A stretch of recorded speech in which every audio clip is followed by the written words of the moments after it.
Hi friends, ఈరోజు రాఖీ కట్టడానికి నాకు నా తమ్ముడు లేడు. మా తమ్ముడు నన్ను మా అందరినీ వదిలేసి దేవుడి దగ్గరికి వెళ్ళిపోయాడు. అతను అంటే ప్రతి సంవత్సరం నేను మా తమ్ముడికి రాఖీ కడతాను. మా తమ్ముడు చనిపోయి 3 సంవత్సరాలైంది.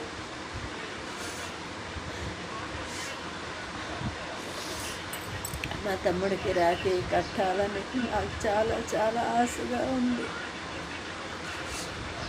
ప్రతి సంవత్సరం నా దగ్గరకు వచ్చి మా ఇంట్లో రాఖీ కట్టించుకుంటాడు మా తమ్ముడు నీ ఆత్మ శాంతికి చేకూడాలని, నీ పిల్లలు నీ కుటుంబం బాగుండాలని ఆ దేవుణ్ణి కోరుకుంటున్నా.